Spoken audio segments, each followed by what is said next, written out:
The night my wife left for a date with her boss, I didn't beg. I packed. When she came home, I was gone, with the business, the dignity, and her son's loyalty. She thought I'd fall apart. Instead, I thrived while she lost everything: job, house, reputation. Her affair partner ghosted her after stealing $38,000. My name is Dominic Marshall. I'm 45 years old, and I own 3 successful bars in downtown Portland. Started with one dive 15 years ago and built it into something people actually want to visit. The kind of places where regulars know your name and the staff feels like family. Good craft beer, decent food, live music on weekends. I took pride in that. Still do. I met Stephanie 12 years back when she walked into my second location for a corporate happy hour. She was 28 then, recently divorced with a 5-year-old son named Lucas. The kid's father, Brett Randall, had walked out when Lucas was 2. Just packed up and disappeared to Seattle to chase some tech startup dream that never materialized. Left them with nothing but child support checks that came late more often than not. Stephanie was different from anyone I dated. Sharp, ambitious, working her way up in B2B sales. She didn't need saving, which I respected. She wanted a partner, not a rescuer. But Lucas, man, that kid grabbed my heart from day one. Quiet, smart, always watching. Like he was waiting to see if I'd bail too. Testing the waters before he'd let himself trust. I didn't bail. I showed up. Every school play, every baseball game, every midnight fever when he'd wake up crying. I became his dad in every way that mattered. We built things together in the garage on Saturdays, argued about homework and grades, had those awkward talks about girls and dating. By the time he turned 17, he'd stopped calling me Dominic years ago. It was just Dad. That meant more to me than any of the bars ever could. The night it all fell apart was a Tuesday in March. Nothing special about it. I closed up the main bar early, came home around 9. Stephanie was in the kitchen, still in her work clothes, stirring pasta sauce that had already started burning at the edges. She didn't look up when I walked in, didn't acknowledge me at all. I loosened my tie, asked her how her day went. She kept stirring that sauce, watching it bubble like it held the secrets of the universe. Then she turned off the stove with deliberate slowness. When she finally faced me, her expression was calm. Too calm. The kind of calm that comes right before something breaks wide open. She said she needed to tell me something. My stomach dropped, but I stayed quiet. Waited. Then she hit me with it. No build-up, no apology, no emotion. I'm going on a date with my supervisor, Stephanie said, her voice steady as concrete. Grant Floyd. We've been talking for a few months now, and I want to see where this goes. 12 years. 12 years of showing up every single day, of raising her son like he was mine, of building a life together. And she stood there in our kitchen like she was announcing a dentist appointment. I felt something cold settle in my chest. Not rage. Not yet. Just clarity. Crystal clear understanding of what was happening and what came next. Walk out that door tonight, I said quietly, meeting her eyes, and everything changes. You understand that. She didn't flinch, didn't hesitate, just picked up her purse from the counter, slipped on her jacket, checked her reflection in the microwave door, and left without another word. The front door closed with a soft click that echoed louder than any slam ever could. I didn't move for a long time after she left. Just stood there in the kitchen with that burnt pasta smell filling the air and the clock ticking loud enough to hear my own heartbeat underneath it. My phone buzzed twice. Probably her, already spinning some story about how I overreacted or didn't understand. I didn't check. Instead, I walked upstairs to Lucas's room. His door was half open, light spilling into the hallway. He sat at his desk, calculus textbook open, pencil tapping against the page in that rhythm he'd had since middle school. Kid was sharp, already had acceptance letters from 3 universities, planning to study mechanical engineering. I'd helped him with the applications, wrote one of his recommendation letters through a friend who worked admissions. Lucas looked up when I knocked on the doorframe. Hey, Dad. Mom leave already? The question hit different than he meant it to. Like he'd been expecting this. Maybe he had. Yeah, she left, I said, leaning against the doorframe. You doing okay with that calc? He shrugged. It's derivatives. Not terrible. We made small talk for a few minutes. I asked about his girlfriend, Emily. He asked if the new bartender at the 3rd Street location was working out. Normal stuff. But underneath it, I could see him watching me. reading the situation the way smart kids do when their parents think they're oblivious. Finally, he set down his pencil. "Dad, what's going on? You got that look." I came in, sat on the edge of his bed, took a breath. Lucas was 17, not 7. He deserved the truth, or at least a version of it that wouldn't destroy him before his AP exams. "Your mom and I are going through some stuff," I said carefully. "She's seeing someone from work. She told me tonight." Lucas's jaw tightened. He looked down at his textbook, at the equations that suddenly didn't matter at all. "Grant Floyd." My stomach dropped. "You knew." "I've heard her on the phone," Lucas said quietly. His voice had that edge to it, the one that meant he was trying not to show how much something hurt. Late at night, when she thought everyone was asleep. Laughing different. Talking different. "I'm not stupid, Dad." I felt something shift in my chest. This kid had been carrying this weight alone, not wanting to burden anyone. Protecting me, maybe. Or protecting himself. "How long?" I asked. "Couple months, I think. Maybe since January." He finally looked at me, and I saw Brett Randall's eyes staring back. But the expression was different. Hurt, yeah, but also something harder. "What are you going to do?" That was the question, wasn't it? What was I going to do? I could fight for a marriage that was already dead. Could beg her to come back, to choose us, to remember what we built. Could make myself smaller and smaller until maybe she'd decide I was worth keeping around. Or I could walk away with my head up. "I'm not going to be the guy who waits around hoping she changes her mind," I said. "That's not who I am. And that's not what you need to see." Lucas nodded slowly. "Good. Because honestly, Dad, she doesn't deserve you." The words shouldn't have mattered as much as they did. But coming from him, from this kid I'd raised, they felt like permission. Like validation that what I was feeling wasn't crazy or weak. I stood up, put my hand on his shoulder. "You know none of this is your fault, right? You and me, we're solid. That doesn't change." "I know," he said, but his voice shook just a little. "Are you leaving?" "I don't know yet," I admitted. "But whatever happens, you're going to be okay." "We both are." I left him there with his calculus and went back downstairs. The house felt different now. Empty in a way it hadn't been before. I pulled out my laptop, opened a document, and started making a list. First item, call my lawyer tomorrow morning. Second, talk to my accountant about the bars and our joint accounts. Third, figure out how to dismantle a life without burning it all down. By the time Stephanie came home at 1 a.m, smelling like wine and cologne that wasn't mine, I was already halfway through my plan. She stood in the bedroom doorway, watching me type. "We need to talk," she said. I didn't look up. "No, we really don't." Wednesday morning, I was at my lawyer's office by 8. David Kowalski had handled the business paperwork when I bought my third bar. Smart guy, straightforward, didn't waste time on sympathy when you needed strategy. 12 years married, 1 stepson you've raised since age 5, 3 successful businesses, David said, reviewing the notes I'd sent over. "And she works in B2B sales, making what, about $90,000 a year?" "Closer to 105 now," I said.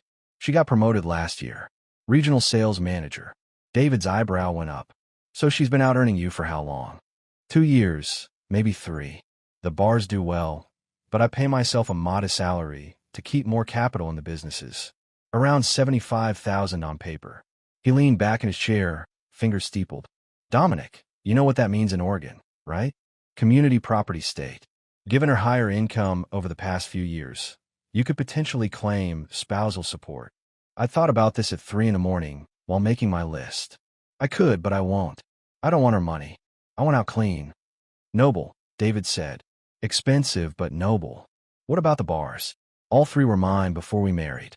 She's not on any of the business licenses or accounts. But I want to make sure she can't claim any stake in them." "She won't be able to," he confirmed. "Premarital assets remain separate." "What about Lucas?" That was the part that mattered. "He's 17, almost 18. Not legally mine, but he's been mine in every way that counts. I've paid for his car, his insurance, his college fund. I want to keep supporting him through university." David made notes. "That's going to be tricky. You have no legal obligation since you never formally adopted him. But you can set up a trust or continue payments voluntarily. Just know she can't force you to." "I know. I'm doing it anyway." We spent the next hour going through assets. The house was in both our names, bought 8 years ago. I'd put down the $60,000 down payment from bar profits. She contributed to the mortgage, but less than half of what I had. David said we could negotiate, but it would get ugly. Or, I said, I signed the house over to her completely. Clear title. No fight. David looked at me like I'd grown a second head. Dominic, that house is worth $480,000. You'd be walking away from over $200,000 in equity. I'm walking away from a marriage that's already dead. I said, I don't want to spend 6 months fighting over furniture and square footage. I want out. I want it fast. And I want Lucas to see that a man can leave with his dignity intact. David sighed but started drafting the paperwork. You're making this too easy for her. No, I corrected. I'm making it hard for her to paint me as the villain. There's a difference. By noon, I had a plan. Stephanie would get the house, her car, all the furniture. I'd take my clothes, my personal items, and my freedom. Joint accounts would be split down the middle. I'd continue paying for Lucas's college, but through a direct trust that she couldn't touch. When I got home, Stephanie was in the living room on her laptop. Working from home, she'd said, more likely coordinating with Grant Floyd. I set the folder on a coffee table in front of her. Divorce papers. Look them over. She opened it slowly. Started reading. Her face went from confident to confused to stunned. You're giving me the house? She asked. It's easier this way. And you're setting up a college fund for Lucas that I can't access? That's right, I said. The money's for him, not you. He's got acceptance letters from 3 schools. I'm making sure he can go wherever he wants without worrying about tuition. Stephanie looked up at me, and for the first time since Tuesday night, I saw something like regret flicker across her face. Dominic, we can work through this. It was one date. We don't have to blow up our whole life over. One date, I interrupted, that you've been building up to for months. Lucas heard you on the phone with Grant. Late night calls. Different laugh. He's known since January. Stephanie, our 17-year-old son has been carrying that weight while you played house with us during the day and something else at night. She went pale. Lucas knew. Yeah, and you know what he said to me last night? That you don't deserve me. That's what your son thinks. I headed toward the stairs. I'm packing. I'll be out by the weekend. Sign the papers or don't. Either way, I'm done. Thursday morning, Lucas came downstairs early. I was at the kitchen table with coffee and my laptop, sending emails to my bar managers about covering my shifts for the next few days. He grabbed a protein bar, sat across from me. Dad, I need to tell you something, he said. I closed the laptop. What's up? Brett called me last night. His voice was tight. My biological father said he heard through someone that you and Mom were splitting up. He wants to meet. Reconnect. Of course he did. Brett Randall, who'd spent 15 years being a ghost, suddenly wanted to play dad now that things were falling apart. What did you tell him? I asked carefully. That I'd think about it. Lucas picked at the protein bar wrapper. I don't know, Dad. Part of me wants to tell him to go to hell. But another part wonders, what if he's changed? What if he actually wants to be in my life now? This was the conversation I'd been dreading. The one where I had to be the bigger man and not trash talk his biological father, even though every instinct screamed to do exactly that. Lucas, I can't tell you what to do here, I said. Brett's your father biologically. If you want to meet him, hear what he has to say, I'm not going to stop you. But, Lucas prompted, but I need you to protect yourself, I continued. Don't expect him to be the dad you've been missing, because you haven't been missing a dad. You've had one. He needs to earn the right to be in your life, not just show up when it's convenient. Lucas nodded slowly. You're not worried I'll replace you or something? No, I said honestly. You and I have 12 years of showing up together. That doesn't disappear because your mom and I are getting divorced, and it doesn't disappear because Brett wants a second chance at fatherhood. I'm going to meet him for coffee, Lucas decided. Saturday afternoon. Just to see. Is that okay? It's your choice, I said. But I'll be here when you get back, whatever happens. Friday evening, Stephanie's sister Rachel showed up at the house. I was loading boxes into my truck, moving the last of my things out to a furnished rental I'd found near the waterfront. Rachel stood in the driveway with her arms crossed, looking like she wanted to throw hands. You're really doing this? Rachel demanded. You're just walking away? Your sister walked away first, I said, loading another box. I'm just making it official. She made a mistake, Dominic. People make mistakes. Months of mistakes. I corrected. Months of lying. Months of making our son complicit in her deception. That's not a mistake, Rachel. That's a choice. Rachel followed me to the truck. She loves you. She's terrified she's losing you. I turned to face her. Did she love me when she was on the phone with Grant Floyd at midnight? Did she love me when she walked out Tuesday to go be with him? Because that's a funny way of showing it. She's going through something. Rachel tried again. Midlife crisis. I don't know. But you're throwing away 12 years over. She threw it away. I said flatly. I'm just cleaning up the mess. Now if you'll excuse me, I have more boxes to load. Rachel left, but not before telling me I'd regret this. That I was being stubborn and prideful. That real men fight for their marriages. Real men also know when a fight is already lost. Saturday afternoon, I was at my new rental when Lucas texted me. Just 3 words. Can you pick me up? I drove to the coffee shop where he'd met Brett. Lucas was standing outside, hands in his pockets, looking smaller than his 6-foot frame should allow. I pulled up, and he got in without a word.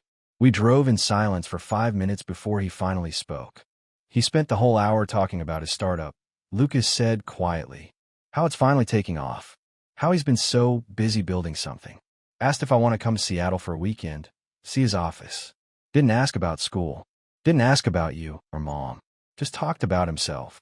I kept my eyes on the road, hand steady on the wheel. He's not you, Lucas said, voice breaking just slightly. He's never going to be you. I pulled into a parking lot, put the truck in park, and looked at my son.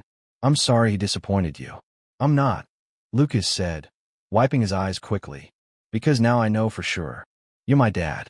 Only dad I need. I hugged him right there in the truck, and he didn't pull away. The divorce was finalized in 6 weeks. Quick and clean, just like I wanted. Stephanie signed everything without fighting.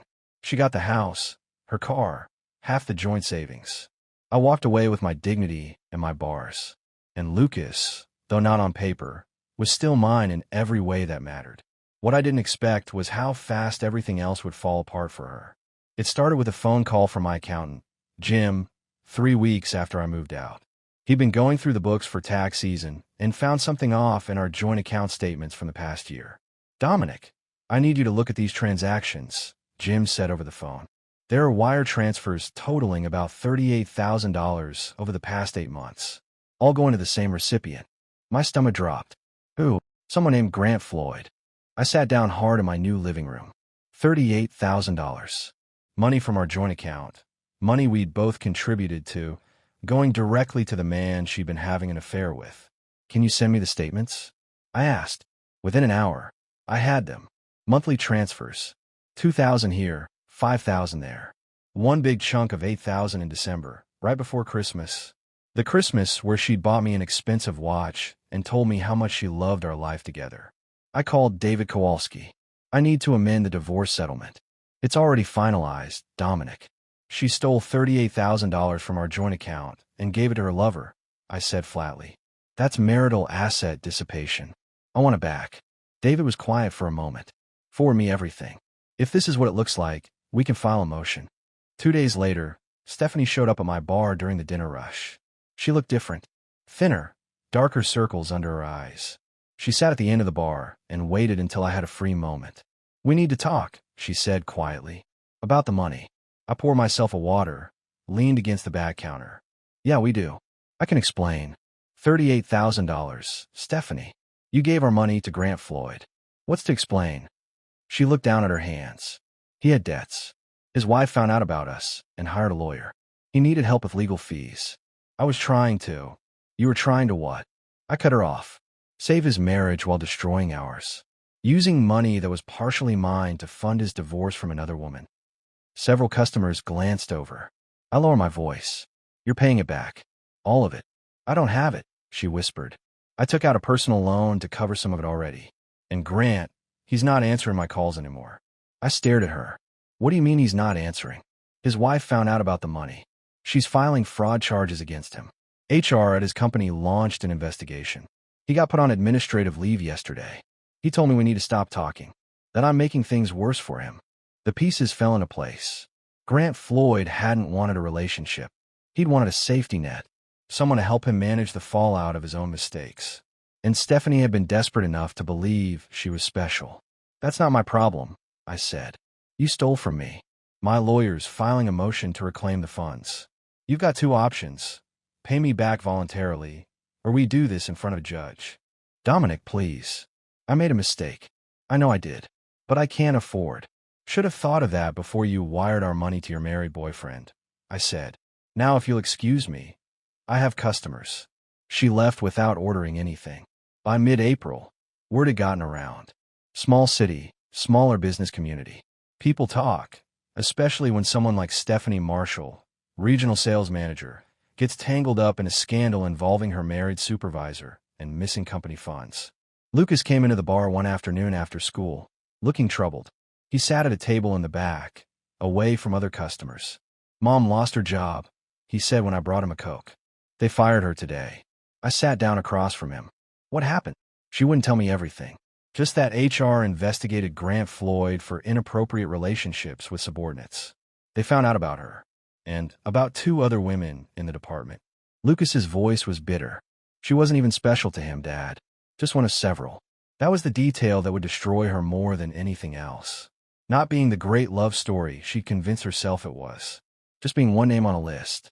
They're saying Grant used his position to trade promotions and favors for relationships, Lucas continued. His wife hired some big-shot attorney. They're going after him for everything. And Mom's caught in the middle. Is she okay? I asked because despite everything, I didn't want Lucas to lose both parents. She's falling apart, he admitted. Can barely get out of bed. And now the mortgage payment is due, and she doesn't have a job. She asked if I thought you'd help. There it was. The question I'd been expecting. Lucas, I gave her the house free and clear. That was my help. What she does with it now is on her. I know, he said quickly. I told her the same thing. I just wanted you to know she's struggling. Not to make you feel bad, just to keep you informed. How are you holding up? I asked. Honestly, I'm angry. Lucas took a long drink of his Coke. She threw away everything. Our family, her job, her reputation. For what? For some guy who was using her and didn't even care. People make choices they can't see clearly at the time, I said. Doesn't make it hurt less. Brett called again. Lucas added. Heard about Mom losing her job. Offered to let me move to Seattle with him. Said he could provide stability. I kept my expression neutral. What did you tell him? That I'm staying here. I've got 1 more year before college, and I'm spending it with you, not some guy who shows up when things get messy. Lucas met my eyes. You're still paying for my college, right? Every penny, I confirmed. That trust fund is locked in. Your mom can't touch it, and neither can anyone else. You're going to state, and you're going to study engineering, and you're not going to worry about money. Relief washed over his face. Thank you, Dad. 2 weeks later, I heard from Rachel, Stephanie's sister. She called me at the bar, sounding desperate. Dominic, she's going to lose the house. The bank sent a foreclosure notice. She can't make the payments without a job, and no one's hiring her after what happened. That's unfortunate, I said, and meant it. But it's not my problem to solve. She's your wife. Ex-wife. I corrected. She made her choices, Rachel. I gave her the house because I wanted Lucas to have stability. She couldn't maintain it. That's on her and not me. You're heartless, Rachel spat. No, I said calmly. I'm just done cleaning up her messes. She needs to figure this out herself. By the first week of May, Stephanie had moved into a small apartment across town. The house went back to the bank. All that equity, all that stability, gone because she couldn't manage the payments alone. She'd burned through her savings trying to help Grant Floyd, and now she had nothing to show for it.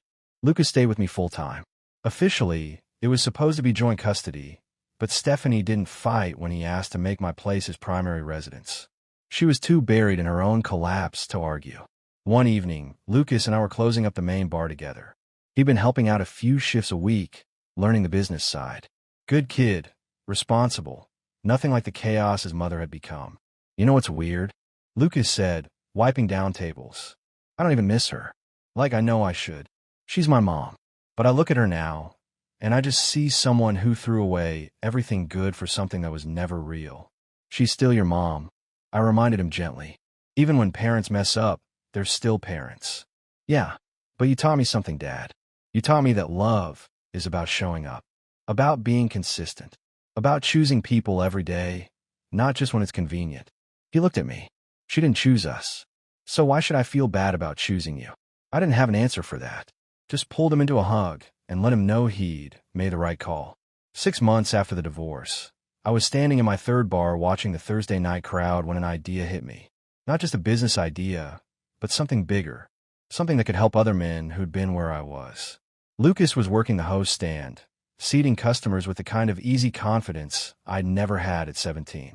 Between greeting guests, he looked over at me. "Dad, you've got that look again," Lucas called out. "The one you get when you're planning something." I waved him over during a lull. "What would you think about me starting a podcast?" He raised an eyebrow. "About what?" "Craft beer. About divorce. About walking away with dignity.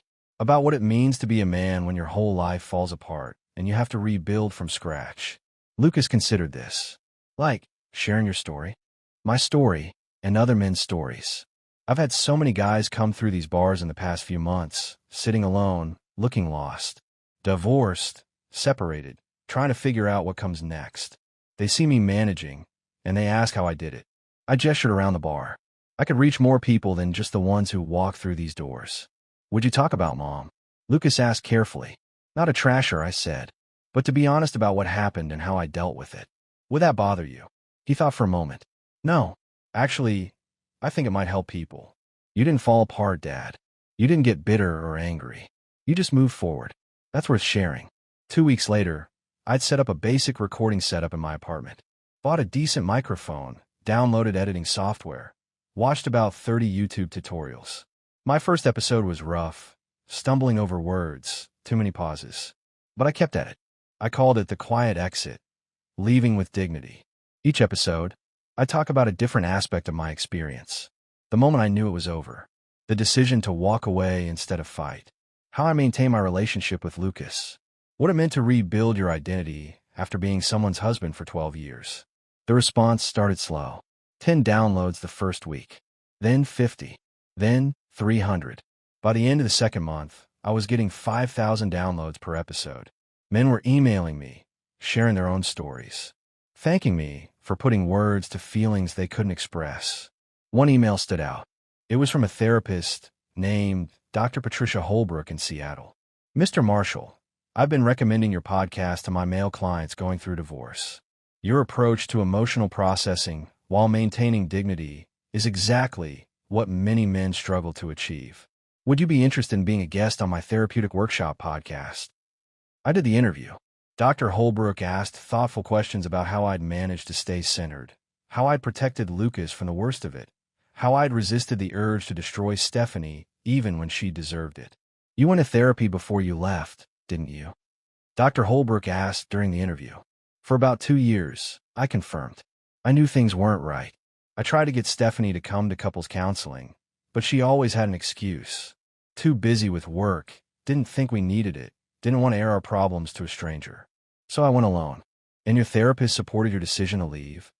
"Eventually, yes. After 2 years of me trying everything to save the marriage, my therapist said something I'll never forget. "Dominic, you can't be the only one fighting for a relationship. At some point, staying becomes self-abandonment." That's when I knew I had permission to let go. The episode went viral in therapeutic circles. Suddenly, I was getting interview requests from other podcasters, from men's support groups, from divorce recovery organizations. The bars kept running smoothly with my managers handling day-to-day operations, which gave me time to develop this new direction. Lucas started helping with the podcast, editing episodes, managing the email inbox. He'd read messages from listeners and sometimes share the ones that hit him. "Dad, listen to this one," he said one evening. "This guy's been separated for 3 months. His wife cheated with someone from her gym. He's got 2 kids, and he says your episode about maintaining relationships with children saved him from making a huge mistake. He was going to trash talk their mom in front of them, but he listened to you and realized it would only hurt the kids. That's what it's about," I said. Breaking the cycle of bitterness. By month 4, the podcast had a sponsor. A men's mental health organization wanted to advertise their services. The revenue wasn't huge, but it was something. Enough to invest back into better equipment. Maybe hire someone to help with production. And through it all, I kept hearing bits and pieces about Stephanie through the Portland grapevine. She'd moved into a small studio apartment. Working retail now. Couldn't find anything in sales after the scandal. Her sister Rachel had stopped talking to her after Stephanie asked to borrow money for the 3rd time. I didn't take pleasure in her downfall. But I didn't feel guilty about it either. She made her choices. I'd made mine. We were both living with the consequences. August rolled around, and Lucas got his acceptance packet from Oregon State. Full ride academic scholarship, plus the trust fund I'd set up meant he wouldn't have to worry about money. He was leaving for school in 3 weeks, and I could see him starting to get nervous about leaving me alone. "Dad, you're going to be okay, right?" Lucas asked one morning over breakfast. "Like, you're not going to fall apart when I leave?" I smiled. "I survived your mother leaving. I think I can handle you going to college." "That's different. You wanted her gone. You don't want me gone." "No, I don't," I admitted. "But I'm proud of you for going. And you're only 2 hours away. You'll be home for holidays, some weekends. This is what's supposed to happen, Lucas. You're supposed to grow up and go do great things." He nodded, but I could see the worry still there. He'd been my anchor through all of this, and now he was worried about leaving me adrift. That afternoon, I got a call from a number I didn't recognize. When I answered, I heard Stephanie's voice, but different. Smaller. Broken. "Dominic, I need help," she said. "I'm being evicted from my apartment. I don't have anywhere to go. Can you?" "No," I said firmly but not cruelly. "I can't, Stephanie. Please. I know I don't deserve it, but I'm desperate. I've burned through all my savings. Rachel won't talk to me. My parents said I made my bed. I don't have anyone else." "You had someone," I said quietly. "You had a husband who showed up every day. You had a son who loved you. You had a stable life. You traded all of that for something that was never real." "I know," she whispered. "I know that now. I see it so clearly now. Grant never cared about me. He used me for money and comfort, and when things got hard, he disappeared. And I let him because I was so desperate to feel special. Stephanie, I feel for you. I really do. But I'm not your solution. You need to figure this out on your own. What am I supposed to do?" Her voice rose with panic. "I can't afford first and last month's rent anywhere. I'm working minimum wage. I'm 40 years old, starting over with nothing." "Then you understand how I felt when you walked out that door," I said. "Except I had businesses and skills and a support system. You have to build that for yourself now. Maybe there are shelters, assistance programs, roommate situations. I don't know. But it's not my job to know anymore." She was crying now. "Can I at least see Lucas before he leaves for school? To say goodbye properly?" "That's up to him, not me. He's got my number. If he wants to see you, he'll call you." I hung up and immediately called Lucas. Told him about the conversation. "Do you want to see her?"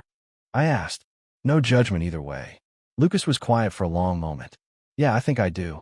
Not because I forgive her, or because I want to help her, but because I need closure. I need to tell her everything I've been holding in."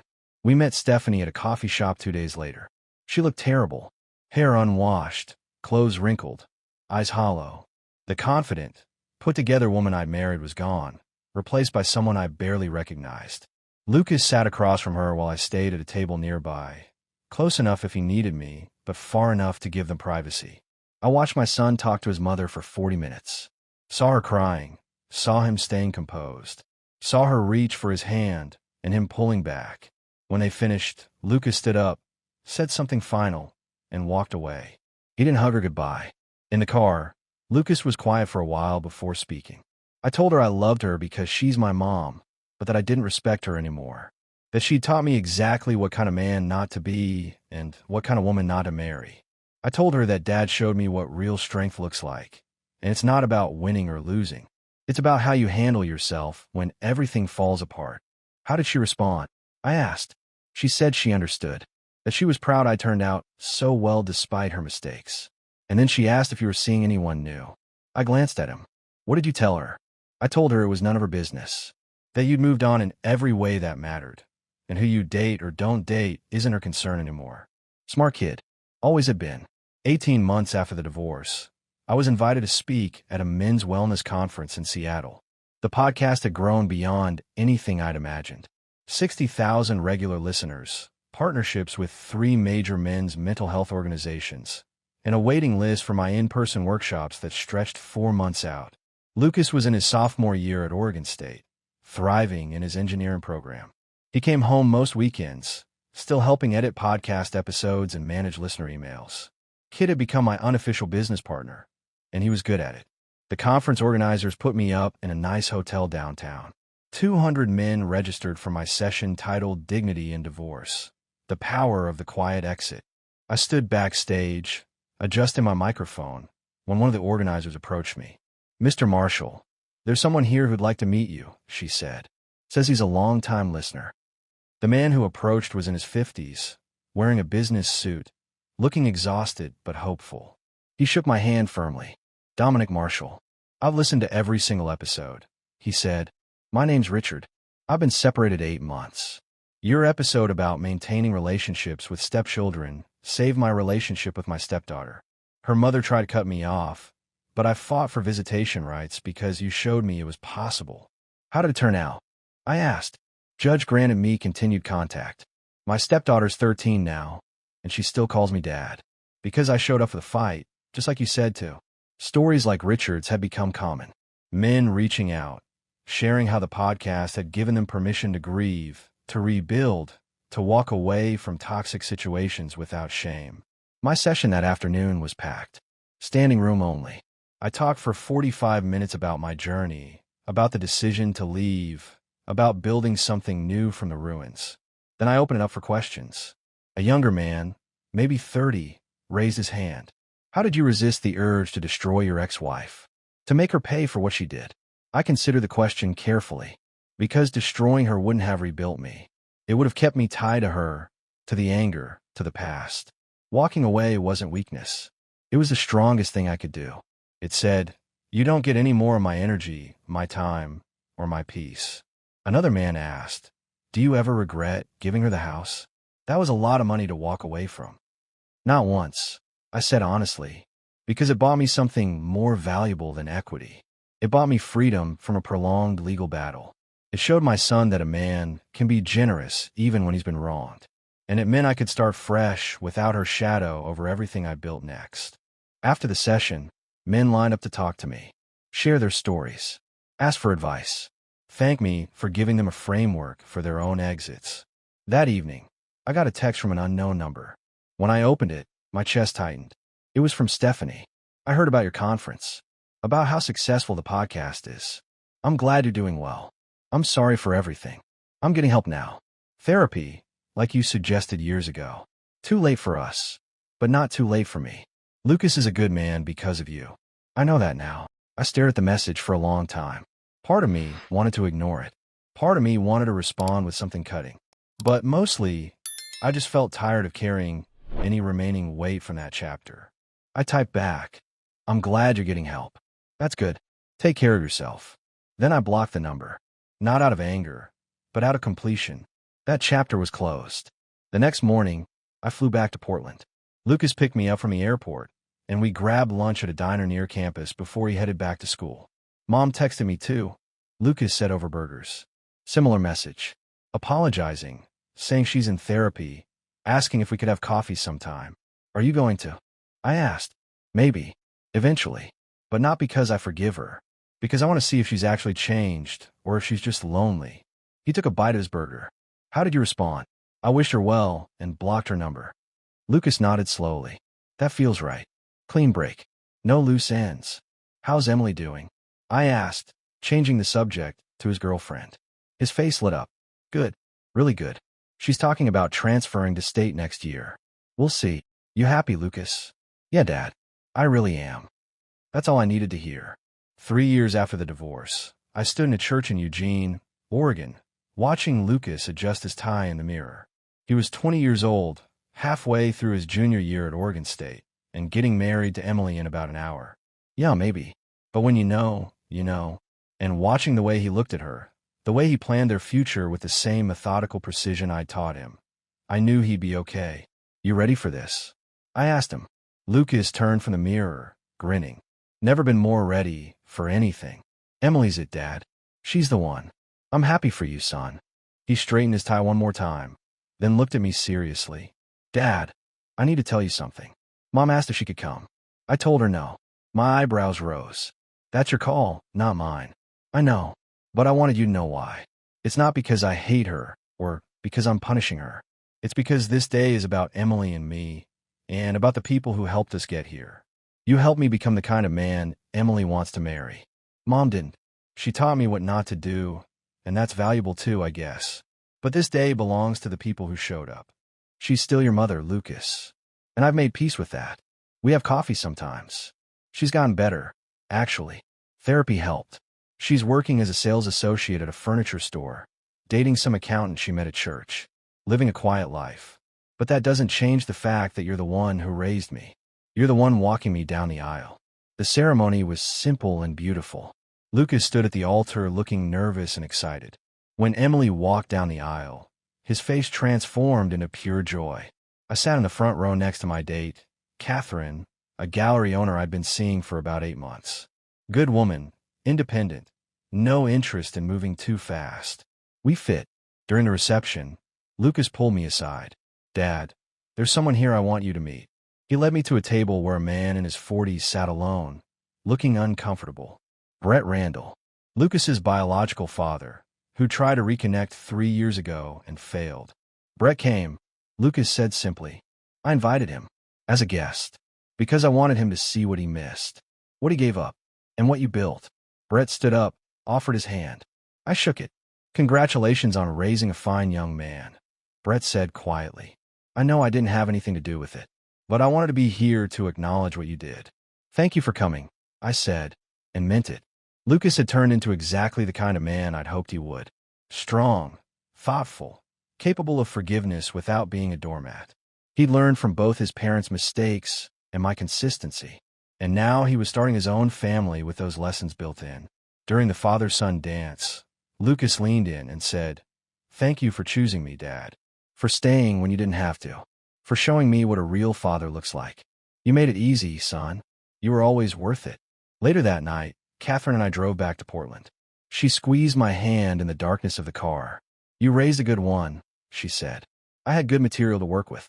Stephanie's loss, Catherine added. No, I corrected gently. It was her choice. Loss implies something was taken. She walked away, and that's what made room for everything that came after. We drove in comfortable silence, and I thought about the past 3 years. The bars were doing better than ever.